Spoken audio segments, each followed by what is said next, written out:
Hello everyone, and welcome back to Let's Play Mega Man Legacy Collection Part 6. I know last time I said, I'm pretty sure I called it Episode 1, because in my mind this is a new Let's Play, even though I decided to make it that the whole Let's Play was going to be of the Legacy Collection. So this is technically Part 6, not Part 2, even though it's Part 2 of Mega Man 2. I gotta get my ducks in a row here. So in this part, we are going to be defeating the second half of the 8 Robot Masters. We are going to be fighting Airman first, who you may recognize from the iconic meme music video flash cartoon thing from back in the day. I Can't Defeat Airman, which is a very funny Japanese animation that was popular on the internet for a while. It really it kind of blew up way back in the day about not being able to beat Mega Man 2 bosses because this game, you know, Mega Man games are difficult or whatever. And then it got a really popular fan dub that someone did for it too in English, so yeah, it was all over. To this day, if you look up Let's Play Mega Man 2, I Can't Defeat Airman, or I Can Defeat Airman, because some people are just fucking wordsmiths. Everyone and their mother has done a Mega Man 2 Let's Play where they name the part where they do this stage, I Can't Defeat Airman, and you know what? I'm not gonna do it. I am not gonna do it. I had this is kind of, I guess, related, but not really.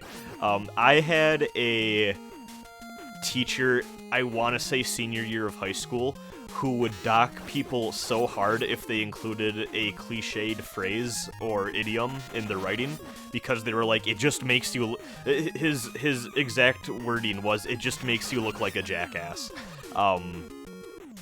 And I really appreciate that because as I, started to, go into college and university and, basically what I do now for a living, which actually technically I'm clocked in right now at my job, but I'm waiting for someone else, so I decided to record this Let's Play part. Whoops.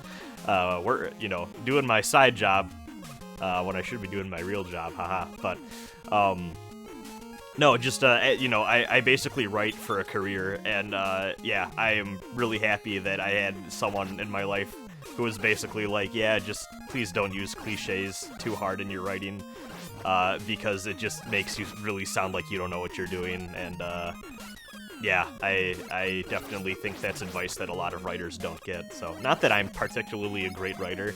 In fact, I am so gung-ho about checking my tweets for spelling and grammar that I constantly am worried when I tweet out stuff like, oh, I bet I sound like a real asshole, because I'm like, yeah, I write for a living, and then my Twitter timeline is just a fucking mess, because I'm so half-assed when I tweet things out. And half the people who follow me and have followed me long enough probably have seen me delete a tweet with a really embarrassing typo in it, and then me tweeting out the exact same thing, but with the fixed spelling right after. I know I just completely did not talk about Airman stage at all, but it's pretty simple. You just got... honestly, the trickiest part is, hitting those, guys on the cloud and then jumping out of their platform. But other than that, the stage is not very difficult.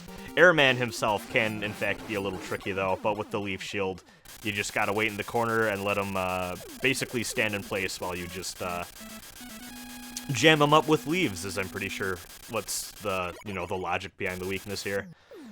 Trying to do him Buster only is a massive pain in the ass. I think I've only done it once, and I was like, wow, I can't be bothered to ever do that again. His tornado patterns are really frustrating to deal with, and really tight timing on, jumping in properly to dodge them, and it's something I've never really been particularly great at. But as I discussed last time, this game is pretty easy to tank out, and, just, deal more damage than the enemy can deal to you, and, you'll be golden, so... We got item number 2, so now that we have that, we can, honestly, once you get item number 2, you could do He-Man next, but what we're gonna do is Crash Man here. We just got the, I can't remember the name of it could be Tornado Blower, it could be Air Blower, that doesn't sound right, though. Whatever Airman's weapon is, it shoots out 3 tornadoes vertically, kind of at an angle. You'll see what I mean once we get to it, but... Crash Man is weak to Airman's weapon, so we're going to be doing that. The Leaf Shield is a godsend here. These guys aren't too bad to deal with the Metal Blades too, but Leaf Shield makes it so that you barely have to think about it, because if they get too close, they're just going to get blown up by the leaves. Something that I don't know if I've talked about this before in this Let's Play, but I find that there's a lot of times I make these games more complicated than they should be because I'm so anal about not using my weapons and saving energy.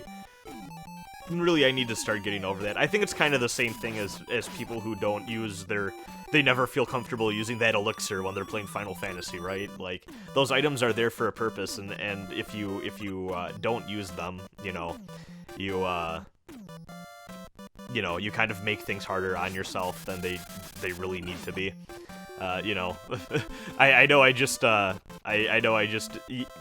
that whole tangent and rant about cliched phrasing and stuff, but you know, one cliche phrase that I do live by is "smoke 'em if you got 'em." So, yeah, maybe I just need to get over myself. But this playthrough in particular, and I think part of it's just because I'm so familiar with Mega Man 2. It's not like I don't know where I can get away with it, but, like, yeah, as you can see here, it's like, don't even bother trying to go Buster only. I can just use the Leaf Shield and be perfectly fine, so. I really love the music of this stage, and also a gimmick that you're about to see shortly. I still don't know what this stage is supposed to be. I've always wondered that. It looks like a bunch of weird pipes and stuff that I see, like, it's connected to that orb and a bunch of stuff. I don't know if this is supposed to be like a power plant or something, but never really understood what they were going for with this stage. Maybe it's like an industrial complex of some type. This me tool is kind of placed in a douchey position, but you can kind of do a little that and make sure you don't fall off. If you fall off, it's no big deal. You just gotta climb back up. You won't die or anything from right there. So as you can see, we're going higher and higher in the atmosphere. The sky is getting darker and darker. We are yep, see, we are going into space. And now that is something I've always really liked about this stage, even though the weird noodle pipes have never really made sense to me. But yeah, I just love this idea of this really long ascent. You can see the stars. It's really funny. It would have been cool if they started to fuck around with the gravity here, too. But no, we just got a long climb. There is another Mega Man game that we will get to in this collection where you do go to space and you do, you can do, like, moon jumps and stuff. It's pretty neat.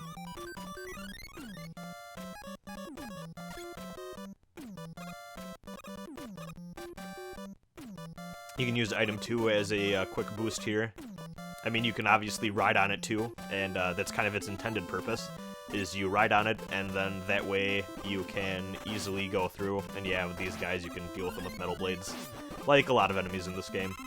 But yeah, you can ride item number 2 and just let it, you know, take it to greater horizons and over tricky platforming sections, as we'll do in He-Man's stage. Or you can just use it, you know, jump on it real quick and then jump off, and you can use it as a makeshift platform.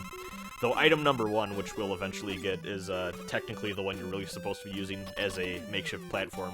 And you can summon 3 of them at once, which is real nice. So yeah, Crashman. I think Crashman probably has my favorite design in this game of all the robot masters. I kind of like. I have a soft spot for Bubble Man too, but Crashman I think has always been the one I thought looked the coolest. So. But yeah, he's pretty easy with the tornado, so don't gotta worry too much about him. He doesn't even, he's fast and can kind of be tricky to avoid, but in my opinion, he's one of the simpler robot masters in the game to deal with, even if you don't have his weakness, so. And here's Quick Man. Now I'm gonna apologize for my performance here.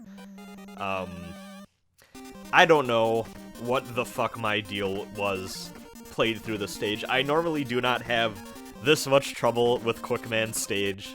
In fact, I would say most times I play this game, and I sound like I'm probably lying, but I'm not, I usually only die maybe once to the stage, and can get to Quick Man just fine. I had some fucking problems here. I don't know if my anxiety just went up real hardcore because I knew I was being recorded or what, but... So yeah, these lasers will kill you in one hit, so you gotta be quick. That's, you know, that's the gimmick of the Quick Man deal here. Get that E-Tank. And yeah, when you pause on this stage, it goes black, which is something I've never really understood. I almost wonder if maybe it's a way to keep either it's a weird technical issue that a weird technical issue I don't understand, or maybe it's a way to keep people from pausing and figuring out how they need to get through the, kind of cheesing the fast platforming segments with the lasers. These torch guys are nothing to worry about. You can kind of go in and out as they throw their fireballs. They're really easy to dodge. Yeah, just keep jumping, and even though it's dark, you'll find your way. If I recall correctly, the dark sections here do not at all have any, like, pit traps or anything, so you don't gotta worry about that. I never bother getting that weapon energy, really. It's just not worth it in my mind. Get that? Yeah. That was kind of worthless. I thought I could get that one up, and I paid for it dearly.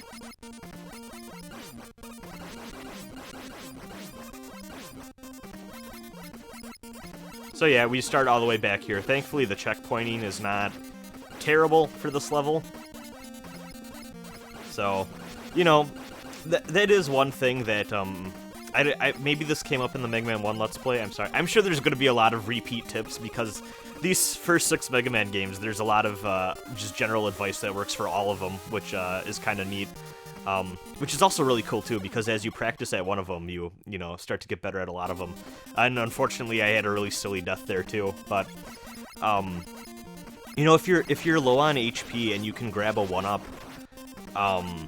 even though you die, it might be worth the trade-off just to get the health refill, and to load up on whatever checkpoint you just reached. It's a very specific tip and sometimes requires some knowledge of the level before you feel comfortable employing it, but, like right there, it wasn't even that big of a deal that we lost that one life, but now I keep dying for some reason to this part, and I don't know why. This is very silly. You can use Flashman's weapon to stop those and get through this part very easily. And I'm just refusing to do it, I guess, because I'm stubborn and I have something to prove. I don't know what my deal is, but...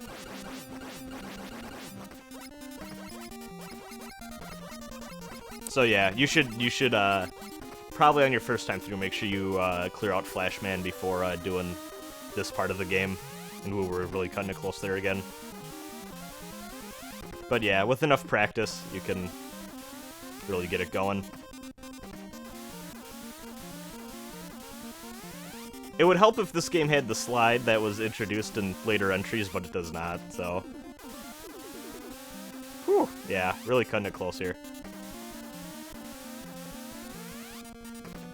Ironically, of all of the things you can pick up in that second laser section, I think the 1-up is the thing that's the easiest to grab and get away with it, even though I failed miserably at it. So maybe I'm wrong, who knows, but I usually always grab that 1-up just because it's pretty easy to position yourself to win out in that regard. So yeah, that was me flubbing the Quickman level, but what can you do? Ah, goodness. Here's Quickman himself. He shoots out boomerangs. I have never been good at dealing with this fucker. Always had trouble with him. And I probably could have used an E-Tank there, but I wanted to keep those on hand just for the Wily levels, so... He is technically weak to the Crash Bomb, but also here what you can do is you can use any excess flash. Well, technically I think on paper he's weak to Flashman's weapon, but you can also do some pretty good damage to him with Crash Bombs too, so kind of has multiple weaknesses in a sense. I always think of him as weak to Crashman's weapon because of this, but I think technically Flashman is the official weakness. Oh yeah, that didn't go in my favor. Yep, and I died because of course I did. Good job, me.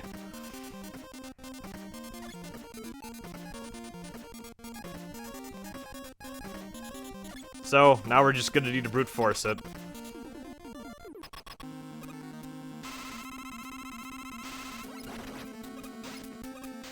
So yeah, dodging this guy can be a massive pain in the ass, as I said. You kind of want to use the terrain to your advantage and get away from those boomerangs as best as you can, because they will come back to you when they fire on that specific position. Otherwise, yeah, this would be a tricky fight. And remember what I said about the E-Tanks? Yeah, I gave up on that, so... what can you do? And we're almost done, and there we go. Yeah, so... just me completely fucking up that quick med stage, but I got through it, and that's what matters. Luckily, we've been pretty good with getting 1-ups this playthrough. I don't think I've game overed yet, which is more that I can say for the Mega Man 1 Let's Play as we got through the Robot Masters.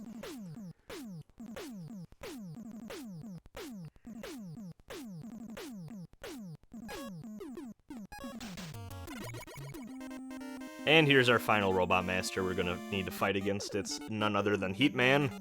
Looks like a lighter, which is very funny. Heat Man's design is very cool too. If I had to choose a favorite fire robot, like fire-based Robot Master design, I think Heat Man has my favorite look of them all. This stage can be a little obnoxious because it has so many of these things coming out of holes in the wall, but they're not too hard to deal with. You just need to make sure you're watching your footing and keep moving so that they don't catch up with you. But even then, stuff like the Leaf Shield and Metal Blades, and even if you want to use your tornadoes to clear them out, if they're above you and angled just right, it's not too bad. Still mad I had to use that E-Tank, though, because, like, if I was going to use an E-Tank, I should have just done it on that first attempt and got it over with, but I decided to be an asshole and see if I could win anyways, and, you know, sometimes it's just not worth it to be like that. Sometimes you gotta know when you gotta hold the L, I guess. And, yeah, that can happen. So, the disappearing tiles in the stages have some weird physics when they're against the wall like that, and as you can see, you can just kind of get crushed and fall between the wall and just get shoved out into the pit. Very unfortunate. If you want, you can obviously use your items that you have, especially if you're doing the stage last like I am. I always do this stage last, just because you know, have everything at your disposal and the platforming is less annoying to deal with. Here's another thing you can use Crash Man's bombs for, is you can blow up those walls, and now you don't gotta deal with them, which is pretty nice. And be careful when you jump, even if you do blow up that wall, so you don't get, you know, shot out and into the pit again. Those things will fuck you up. Just waiting for the block to come back, there you go, and then you can just run right on through. Pretty basic stuff.